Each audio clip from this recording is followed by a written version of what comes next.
അങ്ങനെ ഹേമ നിധിയോട് ചോദിക്കുന്നുണ്ട്, എന്താ വീട്ടുകാർ വിളിച്ചിട്ട് ഫോൺ എടുത്തോ എന്നൊക്കെ ചോദിക്കുന്നുണ്ട്. ആ സമയത്ത് നമ്മുടെ നിധി പറയുന്നുണ്ട്, ആ ഹരീഷ് വിളിച്ചെടുത്തു, ഹരീഷ് പറഞ്ഞത് അവിടേക്ക് എത്തിയിട്ടില്ല എന്നാണ് പറഞ്ഞത്. ആ സമയത്ത് നമ്മുടെ ഹേമ പറയുന്നുണ്ട്, നീ അവനെ വിശ്വസിക്കേണ്ട മോളെ, അവരുടെ ഒപ്പം തന്നെ സുധീഷ് ഉണ്ടാവും, അവൻ പൈസയും കൊണ്ട് മുങ്ങി തന്നെയാണ്.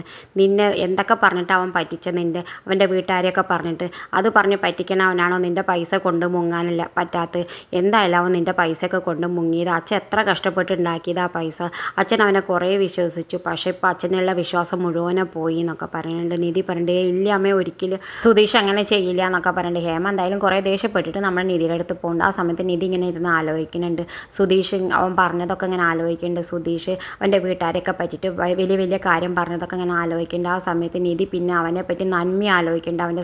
അവളെ സർട്ടിഫിക്കറ്റ് കൊണ്ടുവന്ന് കൊടുത്തതും അവളെ രക്ഷിച്ചതും ഒക്കെ നന്മ ആലോചിച്ചിട്ട് എന്നിട്ട് പറഞ്ഞു, ഒരിക്കലും സുധീഷ് അങ്ങനെ ചെയ്യില്ല എന്നൊക്കെ മനസ്സിൽ ഉറപ്പിക്കുന്നുണ്ട്. പിന്നെ കാണിക്കുന്നത് അപ്പുറത്ത് നമ്മുടെ ഹരീഷ് ഇങ്ങനെ ആലോചിച്ച് നടക്കുന്ന സമയത്ത് നമ്മൾ നികേഷ് കളിയാക്കുന്നുണ്ട്, എന്താ ഈ ഏട്ടൻ ഇങ്ങനെ ആലോചിച്ചിട്ട് ഫോൺ എടുത്ത് നടക്കണമെന്ന് ചോദിക്കുന്നുണ്ട്. ആ സമയത്ത് സുഭാഷ് ഏട്ടൻ പറയുന്നുണ്ട്, എന്താ നിനക്ക് പറ്റിയ ചോദിക്കുന്ന സമയത്ത് സുഭാഷ് ഏട്ടനോട് നമ്മുടെ ഹരീഷ് പറയുന്നുണ്ട്, ഇങ്ങനെ സുധീഷ് ഏട്ടനെ വിളിച്ചിട്ട് കിട്ടുന്നില്ല, നിങ്ങളൊക്കെ വിളിച്ചോ ചോദിച്ചു. ഞങ്ങളൊക്കെ വിളിക്കുമ്പോൾ സ്വിച്ച് ഓഫ് എന്നെ പറയണത്.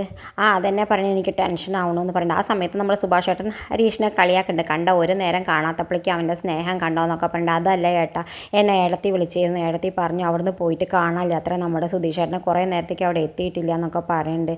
എനിക്ക് ആകെ ടെൻഷൻ ആവുന്നുണ്ട് എന്ന് പറയുന്നുണ്ട്. എന്തായാലും ഇതൊക്കെ കേൾക്കുമ്പോൾ എല്ലാവരും ഞെട്ടുന്നുണ്ട്. എന്താ വേണ്ട നമുക്ക് ആലോചിക്കാമെന്ന് പറയുന്നുണ്ട്. പിന്നെ കാണിക്കുന്നത് അപ്പുറത്ത് നമ്മുടെ സുധീഷിന് ഇങ്ങനെ കരയണതൊക്കെ ഫോട്ടോ എടുക്കേണ്ട രാജീവ് വീഡിയോ എടുത്ത് അയക്കാൻ പറയുന്നുണ്ട്. അതൊക്കെ ഗുണ്ടകൾ വീഡിയോ എടുത്ത് അയച്ചു കൊടുക്കുന്നുണ്ട്. ഇത് കാണിച്ചുകൊണ്ടാണ് ഇന്നത്തെ പ്രൊമോ അവസാനിക്കണത്.